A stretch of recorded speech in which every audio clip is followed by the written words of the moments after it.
तो राम है चंदन प्रेम की डोर से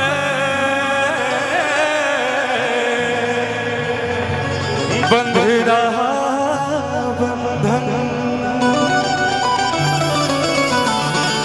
आज ऐसा माहौल बनल बा, कल्लू भैया काफी मेहनत कैले बड़े, आप सब एजा तन्मयता के साथ जुटल बानी एगो और ये पवित्र कार्य में बड़े भैया ओम जी यादव जी हैं, उनको भी बहुत बहुत हृदय से धन्यवाद।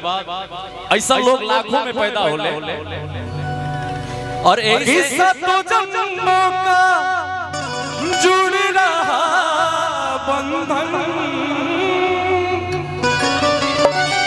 किस्सा तो जन्मों का जुड़ रहा बंधन। और क्या सिया होने चला रघुवर से मिलन, सिया होने चला रघुवर से मिलन। सतो जन्मों का जुड़ रहा बंधन।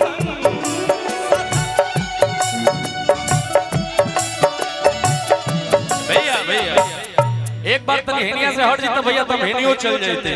कबे से लोग बोलावत है यार, किस्सा तो जन्मों का जुड़ रहा बंधन। तने हेने तक आवे थे किसिया का होने चला रघुवर से मिलन, सिया का होने चला रघुवर से मिलन।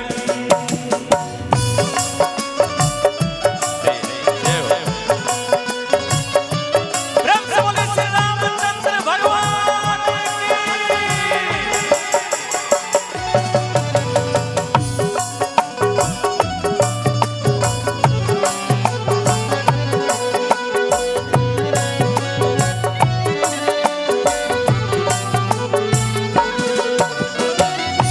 कि दोनों मिलके अब एक होने चले,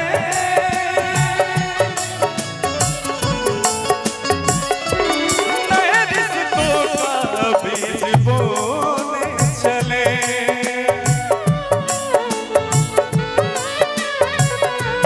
दोनों मिलके अब एक होने चले,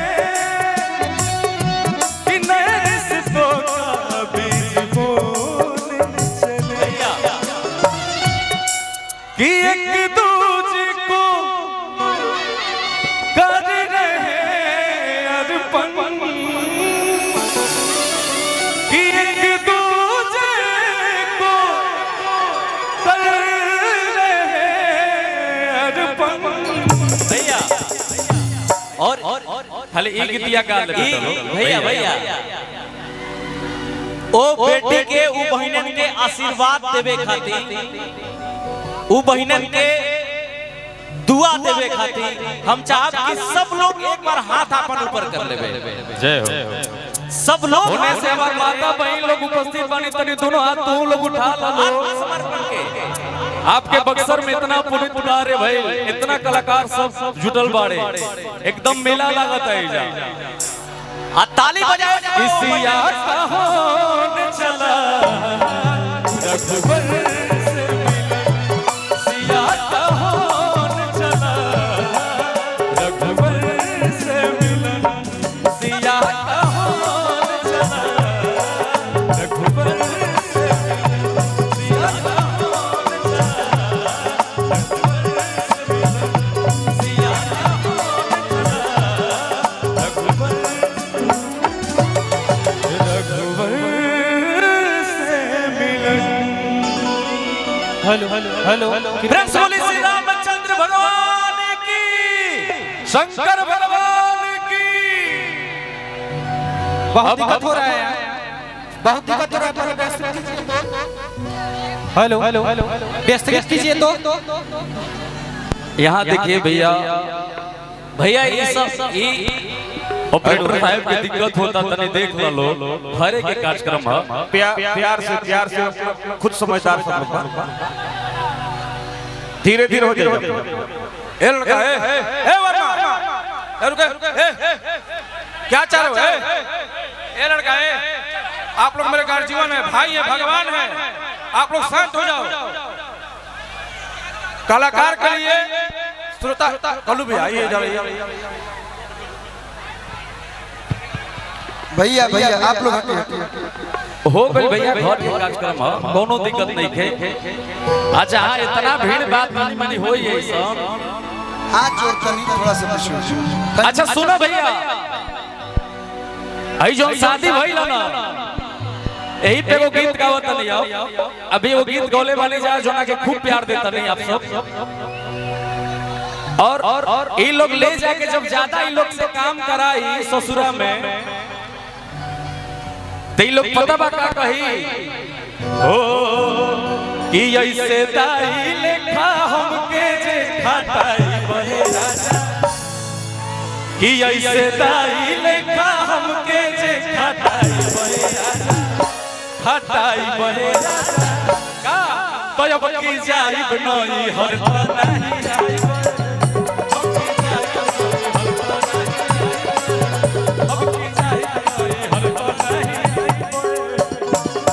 बनाओगी देख दबाओगी आई ससुराल का है कुछ तो बनाओगी हमरा से बात बात मुंह चमकाओगी पता नहीं धर्म का नहीं निभाओगी दिन तक तो वे सब कि ऐसे ताई लेखा हम के अरे खटाई बहे राजा कि ऐसे दाई लेखा हमके जे खटाई बहे राजा तनी आओ गमछिया दिए भाई गमछिया दे यार। अच्छा हमनी सब एक मिनट तने गा लिया रोरा सब ने फोटो खिंचा। अच्छा भैया हो तनी डांस कर लिया नु अब सुनो जितना जहां इतना सुंदर कार्य भइल बा एही जाता है हो जरूरी बना अरे की कही दया अपना पापा से अरे घूमी आई है तो काफी बहनो मवे हम अजहने ला यूपिया क्या कहत कि नहीं पुलिस हवा ना दरोगा हवा तब कैसे पापा मान जाइए नहीं डॉक्टर इंजीनियर ना मास्टर हब तो कैसे तो है अपन है तब लइकवा कहला कि कही दया अपना पापा से अरे घूमी। अच्छा एक बार भाई हमार जेकरा पास देखो सब लोग मोबाइल में वीडियो बनावत हम समझता नहीं लेकिन एक को हाथ उठा दो लोग एक को हाथ सब लोग दोनों हाथ लेके उठावे के और जेकरा हाथ में गमछी हो के लहरा दिया लोग गर्मी के दिन बा गमछी रुमाल कुछ तो होवे करी अब बक्सर जिले रंगदार भी होगा तो एकदम तो हिला के कहे के बा सब लोग जहां बड़ा हो से तो काफी बार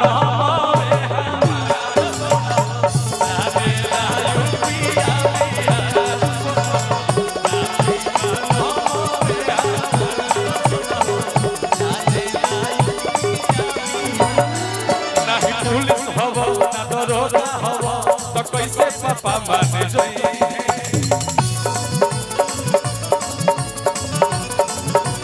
नहीं डॉक्टर इंजीनियर ना मास्टर हवा तो कैसे से भेजब बनी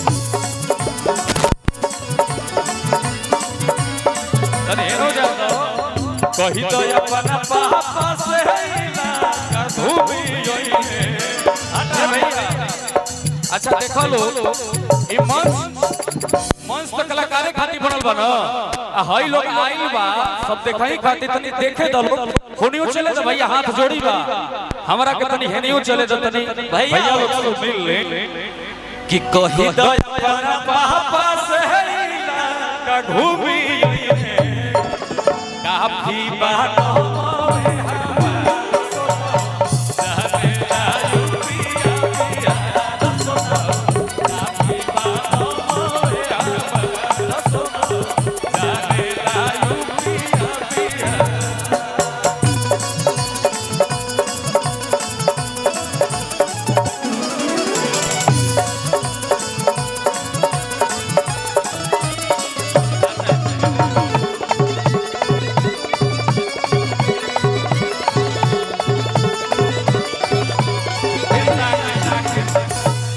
देखो यहाँ के गीत भी गौले बने कि बघावा जिला बक्सर है कि नमवे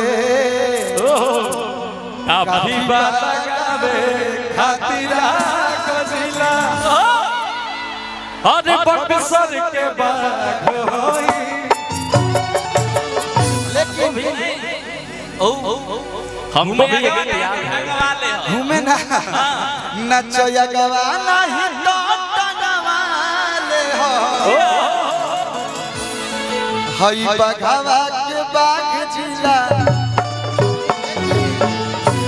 कही तो अपन पापा से लाका अरे घूमी आई है अरे भैया नमवे काफी बा नमवे बा काफी बा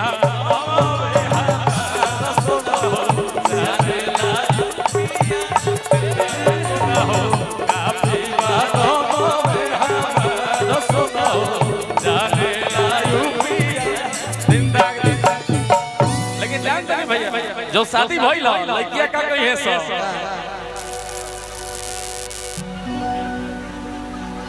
किट्टी कुली लैला झुमका लैला कजरा हाई फाई अभी तो लोग अपना सामान दे देले बाकी 6 महीना साल भर तो नहीं के सोचे के लेकिन ओकरा बाद फिर बतिया होला हर मरद में रानू में होला लड़किया कहिए सब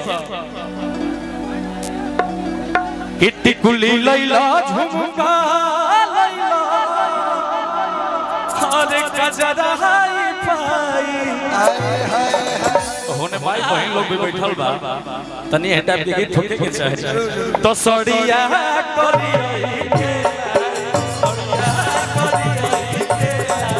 सड़िया अंकुश जी और राजा जी ये ऑलराउंडर कलाकार है ऑलराउंडर मतलब जेकरा गाँव हम आवे जेकरा डांसो करे आवे जेकरा भाव हटावत भैया पीछे से हटाओ फूट जाए भाई फूट जाए हटा दो हम चाहता नहीं कि आज तीनों निर्देव हमने के जो उपस्थित बने जा नाच तो भैया तनी मनी ठुमका लागे के चाहिए का हो असड़िया करिया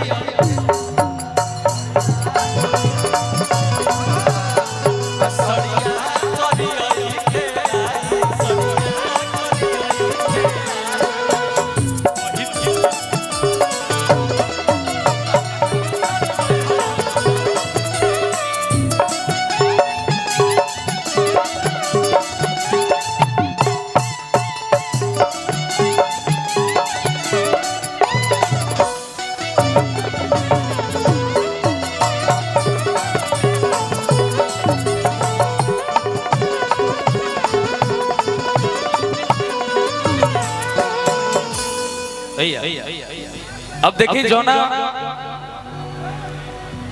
उपलक्ष्य में हमने उपस्थित बने जा ई बहनन खातिर हमने के गीत गोले रहने जा और हर रक्षाबंधन में गीत लेके आवे नहीं जा देखा अगर दूसरा मंच रही तो और भी कुछ गीत गई थी और न सही थी लेकिन बड़ा अच्छा माहौल बाई जा हम चाहता नहीं कि कुछ अच्छा गीत या सुना पाए हमने के जब ऐसा कार्य कर रहे हैं तो अपना घर में रहे ऐसे हम तो कुछ ना सुना पाने तो एहिजा हमरा सुनावे के मौका मिलल बा सौभाग्य बा बिल्कुल और सबसे पहले हम क्या करें बताइए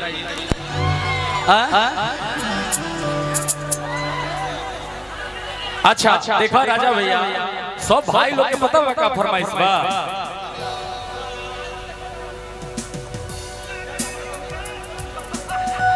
कि हम हो जान से ज्यादा मानी ले हो अपना भाई के। हम लोग का जो प्रेम प्यार है ना भाई, हमने के अपन भाई बनी जा और हमने के एक साथ रहने जा, एक साथ काम करने जा, लेकिन हई आप सब जितना हमारे भाई लोग बाड़े हमने के डेडिकेट आप सब कहीं के लिए रहने जा। और मुझे लगता है कि ओम जी यादव भैया यही है ना, हम वीडियो में देखे हैं, इनके लिए एक बार जोरदार ताली बजा दीजिए आप सब। अंकुश भाई बस हम जानते नहीं कलाकार हैं, बीच में रोकला पे बहुत ही होला। हमनी के बीच में 121 लड़कियों की शादी जिसने कराया था तिलौतुर होता वो भैया हमने के बीच में उपस्थित बने योगेंद्र कुशवाहा जी। एक बार जोरदार ताली आप लोग बजा दिलो। और हम चाहते कि अंकुश जी के हाथ से सम्मान भैया के होने चाहिए। और हमने के बीच में महाराज जी बनी, रुवत गार्जियन बनी, रुवत महात्मा। एक बार जोरदार ताली आप लोग बजा दिलो।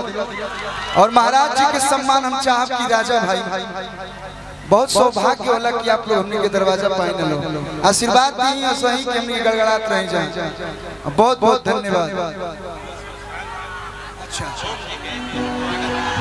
अच्छा ओहे के दिया गाते भाई, एगो लाइन बोल दे। ओम जी भैया के जोगेंद्र कुशवाहा भैया के संस्थान की तरफ से सम्मानित किया जाता है। एक बार हम चाह कि आप लोग जोरदार ताली बजा के स्वागत कर दिलो, जोरदार ताली। सही हमने के बढ़िया बढ़िया कार्य करत रह जाओ, सामाजिक कार्य हमने के बक्सर, हमने के शाहबाद, हमने के पूरा बिहार, झारखंड, यूपी जे भी भोजपुरी सुनाता सब लोग राजा भाई हम बानी चलिए। बहुत बहुत धन्यवाद। ओम नमः पार्वती पतये।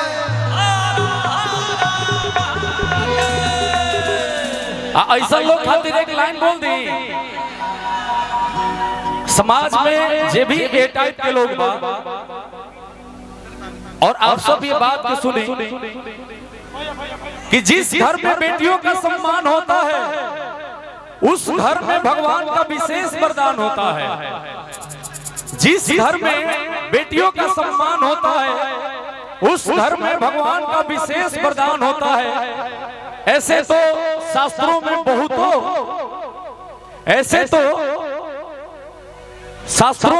बहुतों दान बताए गए हैं, लेकिन दुनिया में सबसे बड़ा कन्यादान होता है हो भैया। तो आज 21 कन्यादान ही जा भाई। ये धरती तो पहले से ही धार्मिक जगह, गंगा दशहरा के दिन पता ना कहां से लोग इजा आवेले डुबकी लगावे। और ये धरती पे कार्य हृदय से बहुत बहुत आभार व्यक्त करते हैं अपने दोनों भाई। लेकिन वही लाइन हो भैया तने इसके अलावा देता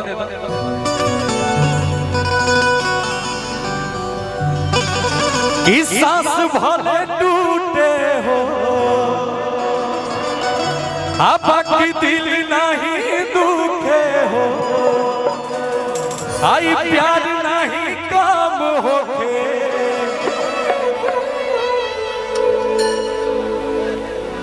ना दिल कबर उठे।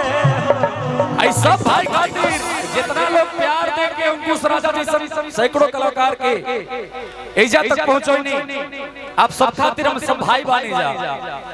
कि धन धन भइल जिंदगिया तो के पहाई के, कि धन धन भइल जिंदगिया तो के पाई के, कि हम हूँ जान से ज्यादा मानी।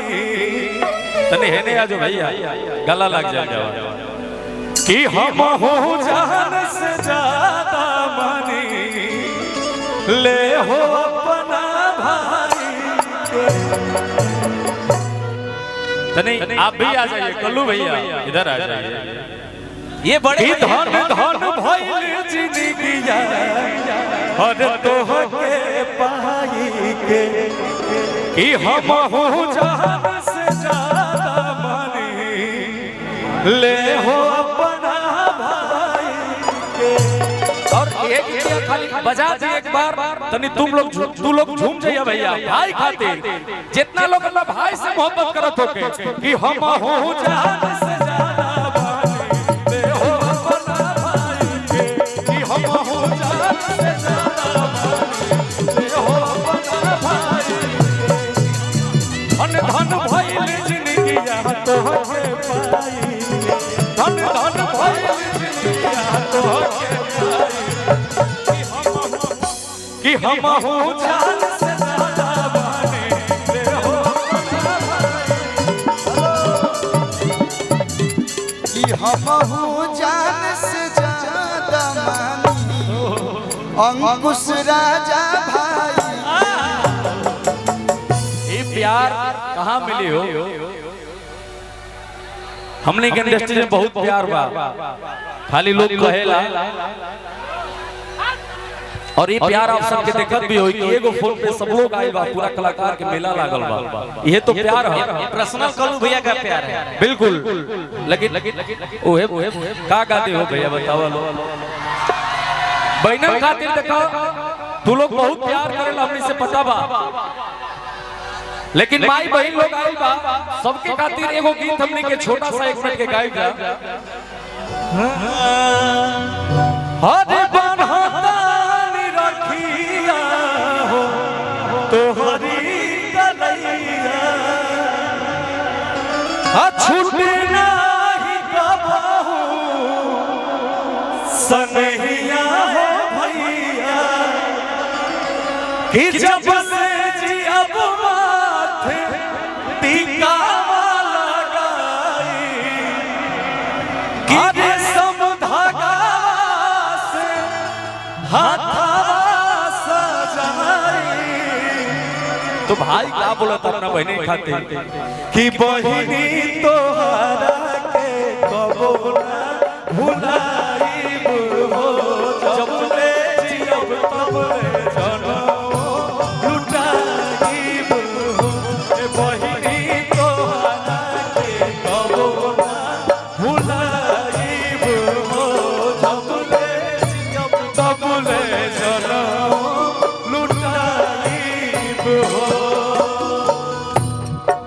भैया यही में को लाइन रहे कि अरे भैया हो अरे राजा भैया नहीं आ जानी तोरी हो अरे भैया हो अंकुश अरे भैया हो बलुआ भैया मुहावा जानी मोरी ये कैसा गाना है ये अमर गाना है बिल्कुल भाई बहन पे लाखों गीत आइल बा लेकिन जब आप दोनों लोग ये गीत गाते हैं ना कि अरे भैया हो राजा भैया भैया ये करे जवा फाट जाला एक बार कह दी का भैया कि अरे भैया हो राजा भैया नहीं आ जाने तोरी हो अरे भैया हो कहलू भैया मुहावा जाने मोरी हो।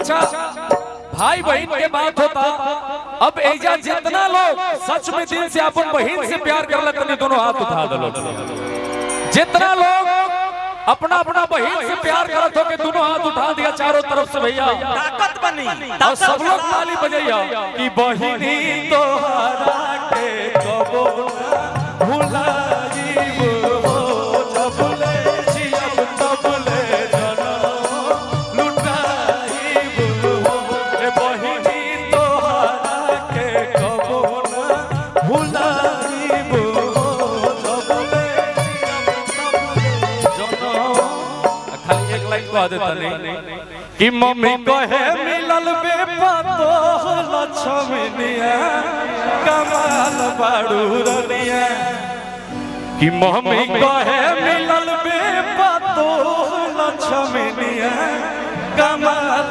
बाड़ू रनिया कि कि हमार दुल्हनिया कमाल, हमार दुल्हनिया कमाल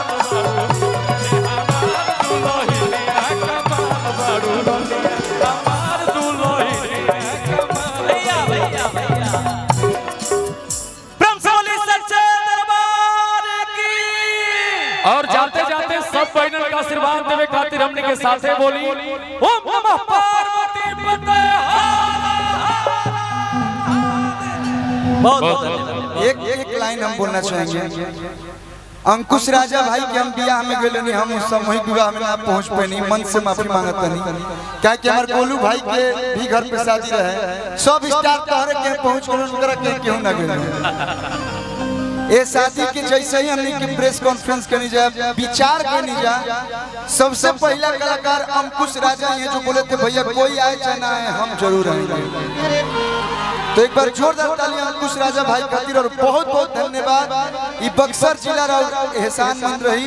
और आज से जब भी अंकुश राजा भाई के गाना आई कम से कम 1000 कमेंट बक्सर जिला से जाए के चाहिए। और ऐसे भी कल्लू भैया को बात आज बता देता नहीं, हम दोनों मन से नहीं बोल ले, लेकिन आज बक्सर जिला में बोला, किला मैदान में बोलल जरूरी बा।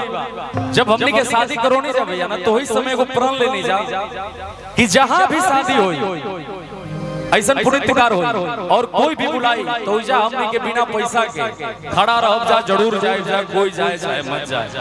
और कल्लू भैया आप तो हमारे इंडस्ट्री के हीरा आदमी हैं, आपका तो कोई मोल ही नहीं है, आप तो अनमोल हैं, अनमोल रत्न हैं। आंसू बाबा बहुत बहुत धन्यवाद आपको, हमारे राजेश भैया, हनुमान बाबा, सबको बहुत बहुत धन्यवाद, दिल से आभार। बहुत बहुत धन्यवाद। जोरदार ताली बजा के अंकुश राजा भाई के। और एक मिनट जिद्दी अंकल, अंकुश राजा भाई को पहले तो एकदम अच्छे से इनको गाड़ी तक पहुंचाइए जितने लोग। और नहीं जिद्दी अंकल, हम 10 मिनट के लिए कार्यक्रम यहीं पे रोक रहे हैं। स्टेज पे बढ़ती भीड़ को देख के